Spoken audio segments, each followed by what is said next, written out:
based agency, but I know there's so many advisors who are constantly looking for tips on social media. And just because that's your specialty, Shelby, I'm curious if you could just give us sort of a little intro about are there any big trends that you've seen in the social marketing space or anything you want to just point out that advisors can maybe take from this call? Yeah, for sure. You're welcome always to follow me, first of all, because I always give out pro tips. I really try to give a lot of free advice away at Solo Travel Expert. But I would say the big three to try to concise, just get my point across quickly so we can move on to other things. Video content is still going to dominate. So that's a plus for us in travel because we can take video on site and it's really relevant. So video content is still going to dominate. The other thing that I think people don't realize is that the social media customer service is coming from social media a lot. So where we used to be much more comfortable on the phone or on email, our customers are coming from social, and instead of trying to avoid that and try to redirect, it's okay to have those conversations on social and actually get a customer into your pipeline through social media, but not bearing any of the specialized PCI compliant information that needs to go other places. But don't be afraid of having real conversations that you were used to having in email, but have them on social.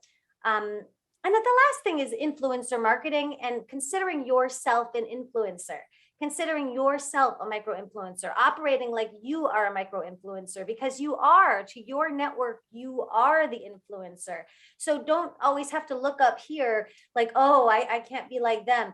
You just be you and you share you and people are going to connect with you. And that's really the basis is that connection. But social media is really, if you're not utilizing social media for your marketing efforts, you're missing the boat, the love boat. A lot of advisors have built their business on social media. I know you've done fairly well on social media too. We've had a ton of advisors on this series who have built a tremendous amount of clients on social media.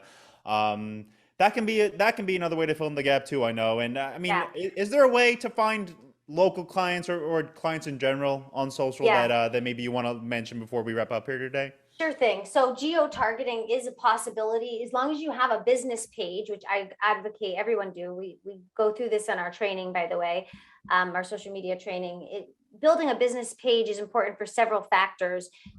Using your personal page is good too. There's pluses and minuses to both.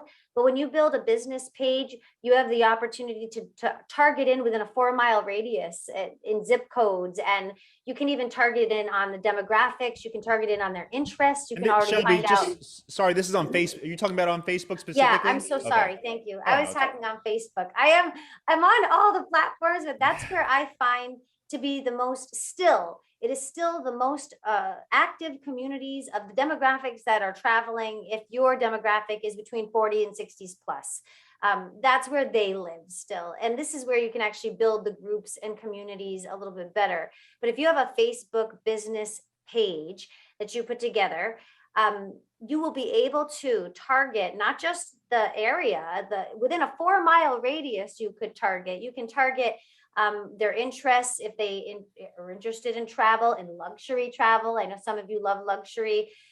It will actually be able to do that. You could also upload your client list. You can upload your client list as a custom audience, and that way those people that have the emails that they used in Facebook that they gave you will actually be able to see your posts. And we're talking for cheap money still. And this is why I say, if you're not on this ride yet, if you're not on social yet for your business, you are missing the boat because it's not always going to be this cheap. And in the last 10 years, it's gone up exponentially. Well, we've only been paid for so long, but it's really gone up exponentially, but it's still relatively cheap. I mean, for 20, 40, $50, you can get some serious legs on your posts.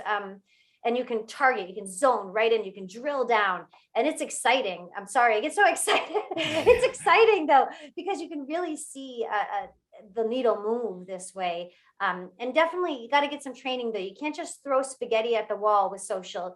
We're far past that. So I do get a little anxious when I go to some of these travel conferences and I hear, oh, blah, blah, blah, TikTok. I'm like, oh my gosh, please stop. TikTok's Yeah. great. Get on TikTok, but don't confuse these people because that's not where your money is coming in right now. You want to build an Instagram account? I agree, edify yourself, but that's very hard. It's not the norm. Like right now, this year, and it is fluid, of course, as social's fluid. This year, right this moment, your best case scenario to get people, if your demographic is anywhere between 40s and 60s plus, is Facebook, Facebook, Facebook. Although LinkedIn is a very untapped market that I really do love too.